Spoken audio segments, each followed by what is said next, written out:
Hello everybody, my name is Dominique and today I will be teaching you how to make this beautiful skirt. So a few things I want to note. First of all, the skirt is made to measure. So I don't have sizing necessarily. You just take your measurements on your body and then you crochet to that size. Secondly, it is very, I guess you could say customizable because you can decide where you'd like these ruffles to sit. You can decide how much you'd like these ones to peek out of these ones. The colors are also completely interchangeable. You can choose any color you'd like. The length you can also choose. So the way that this tutorial is set up is so that you can make the skirt suit you the way you want it to be. Or if you don't mind it being exactly the way that I make the skirt here today, that's fine. But I would suggest that as you are going along, as you are adding ruffles and deciding on how much you'd like this to peek out, try it on, see how you like it, see if maybe there's a spot that looks a bit emptier where you'd like to add a ruffle. Maybe you think there's too many ruffles on the one that I'm making, so you want less ruffles. So just keep an open mind. You can follow this completely to a T if you would like, but I would also say that this is a good chance to maybe begin seeing what freehanding might be like. You will not need to freehand anything here, but I did freehand the skirt, so this is a good project to use to try freehanding if you've never done freehand before. And if you aren't interested in any of that and you just want the straightforward tutorial of how to make it, that's fine. Also, you can find that here, so just keep watching. And then the very first thing that I do just want to mention as part of the personal preference aspect of the skirt is the elastic that I've added. So I added this after the fact because when I tried it on, because it's got so much, yarn, it's quite heavy because of the ruffles. So it kept sliding down on me, which was obviously not ideal. So I went ahead and threaded a piece of elastic through and just tied it off right there. And then this also serves as my indicator of where the back of the skirt is and where the inside of the skirt is. Okay, well, I guess the ruffles are also an indicator because obviously the other side has no ruffles. Child. Anyway, so that would be the first part that you need to see about.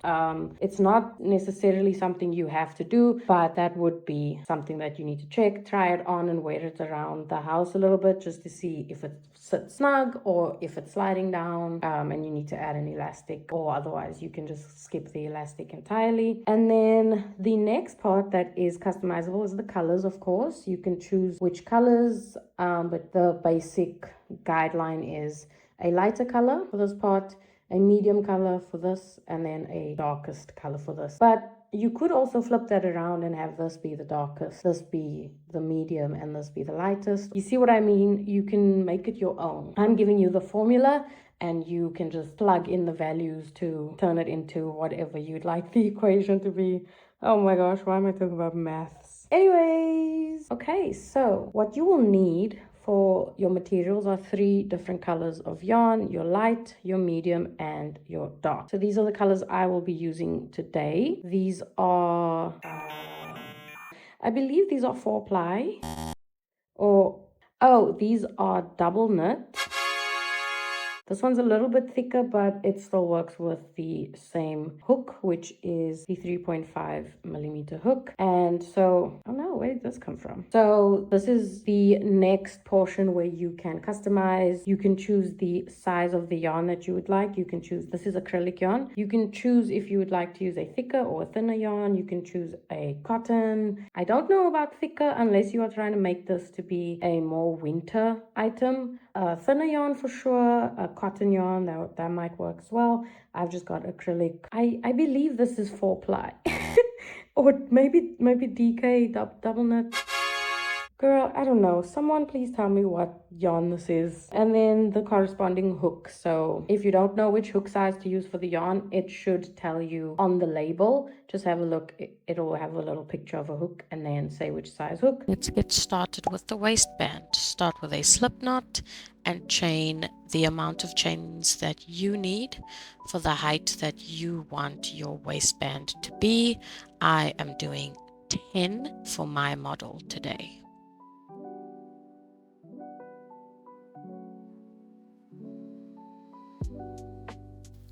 The waistband is worked in back loop slip stitches. For your first row, we slip stitch into this back bump, skipping the first back bump and working all the way down. When you're done with that first row, measure the waistband on yourself to see if you like the height. I will be using a model today, so please welcome to the stage, Teddy. Now just take that first row that you've crocheted, put it up against yourself or your model and see if you like it. Teddy says all good. Now we are going to do our back loop slip stitches. Start at the very first stitch, do not chain one and do not skip the first stitch. Go straight into that first stitch, into the back loop and slip stitch. This is what you will be doing for the entire waistband. Continue measuring it on yourself, or you can take your measurements and work according to a tape measure. Either way, make sure that it fits, and when you are measuring it, do it unstretched. Make sure you go into that very last stitch. It can be very easy to miss. If you are a beginner, I would recommend placing a stitch marker into the first stitch of your row so that you'll see it when you get to that as the last stitch of your next row.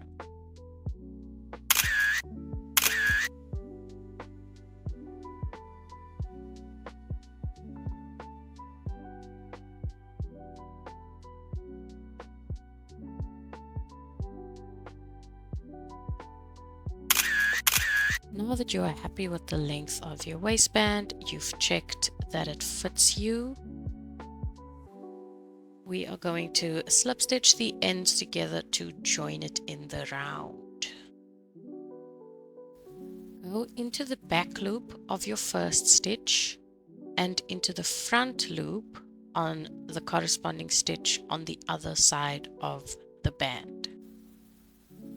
Work a slip stitch through all of the loops on your hook. For the back loop, go from the top. For the front loop of the other side, you go from the bottom, and just do that all the way down, making sure to get those very last stitches on both sides.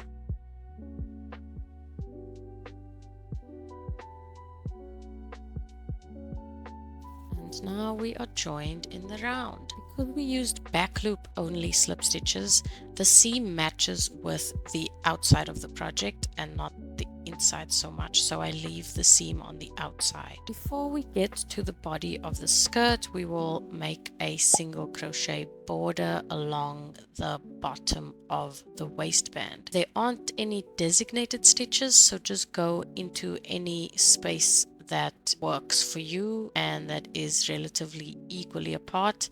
I like to go into the spaces between each rib. So each piece that is standing up out of the project, there's a little gap in between the two that are standing up, so I go in there. I hope that made sense. If that did not make sense, then Diva, just do what feels right.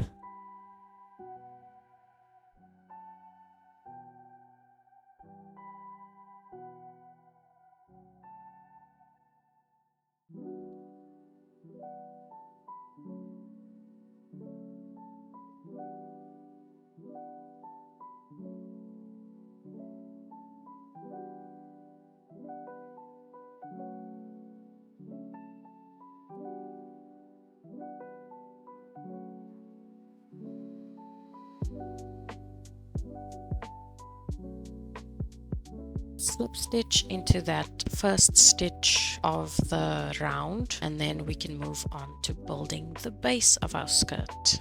The base of our skirt is worked in treble crochets, so you can either chain 3 at the start of your row, but I like to do a stacked treble. So that is when you go into the stitch, you create a single crochet, and then you work into that first leg of the single crochet and you do another single, and then you do the same thing and you do another single. This is what I do for trebles, and for doubles I just do it twice, and then work the rest of your trebles as normal, going all the way around. This is going to be the first round of our skirt.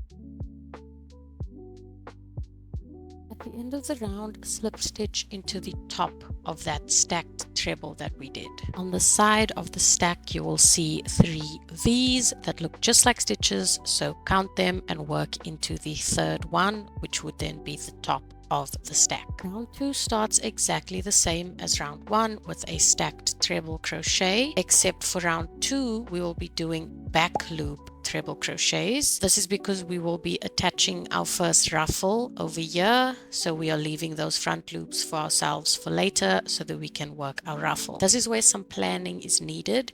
You're going to have to decide where you want your ruffles to sit on the skirt so that you can be sure to leave those front loops open for yourself when we get back to doing the ruffles. To end off the row, do it the same as we did the previous row, work into the top of that stack.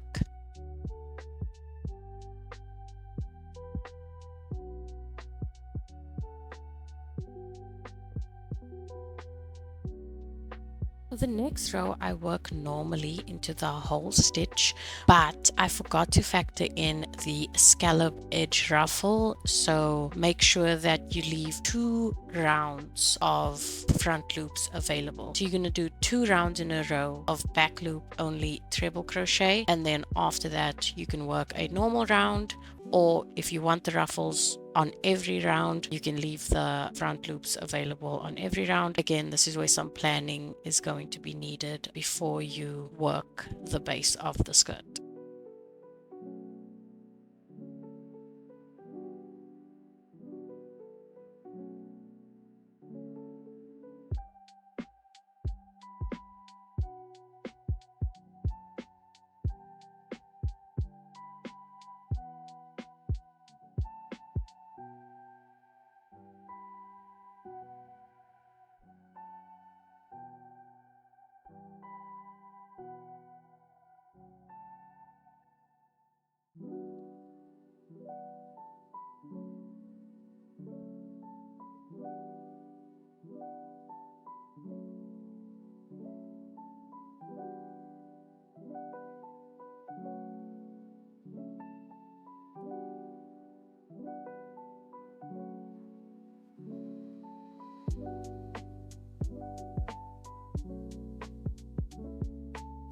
Continue working the base of the skirt until it reaches the length that you want it to be, and remember to work back loop trebles for a round where you would want to attach a ruffle, and meet me back here when you are ready for ruffles.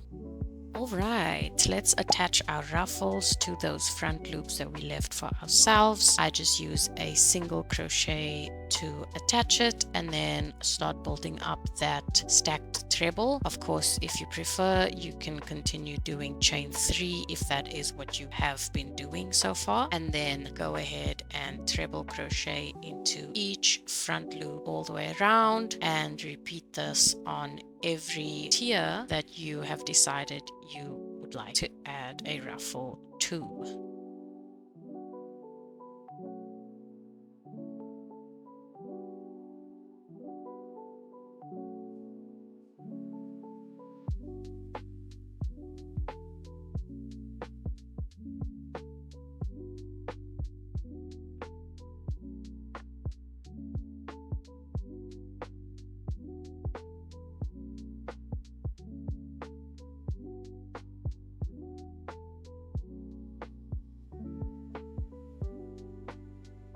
Alright, I will leave you to it. Meet me back here when you are done adding your ruffles. Moving on to this little trim, which is actually where the ruffle gets its ruffle effect from. Grab your darker color and attach it however you choose to attach it to the edge of the ruffle, and we will be working increases. So I'm doing 2 single crochets into the same stitch. That is a standard increase. For ruffles, you can decide how many. The more increases you do, the more ruffly it is. For this example, I have done 2 per stitch, but once again, it's all up to you. If you want it more ruffly, you can do 3, you can do 4, you can do 5. I'm doing 2.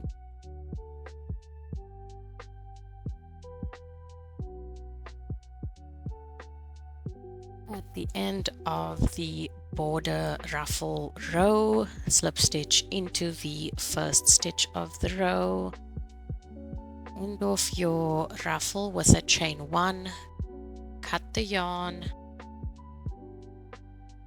pull it through and tighten it. Here you can see how the amount of stitches you do per increase determines how ruffly the ruffle is. So this is 3 stitches per stitch and this is 2 stitches per stitch. You can see the bottom one, which is 3 stitches, is a little bit more ruffly. So decide what vibe you're going for and then decide how many you'd like to work per stitch to achieve the amount of ruffle you are looking for.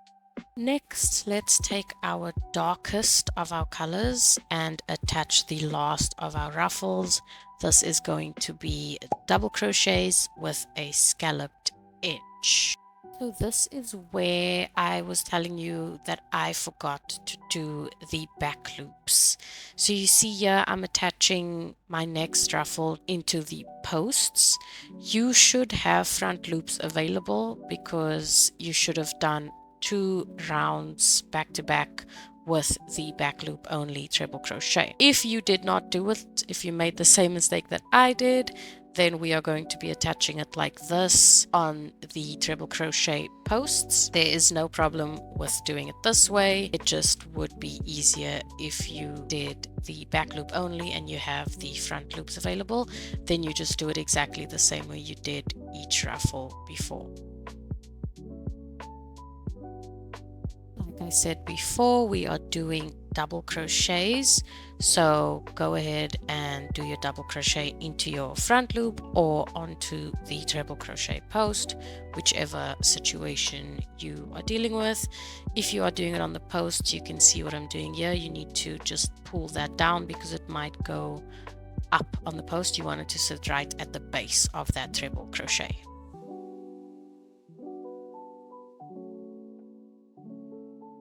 Is how much it sticks out with just 1 row of double crochets. I'm doing 2 rows because I do want it to stick out just a little bit more.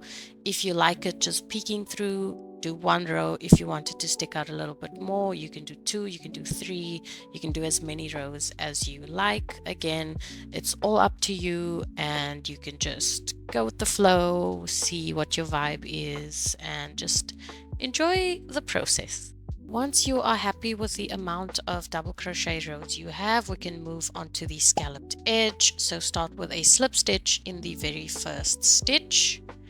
Then we are going to work 3 double crochets into the next stitch.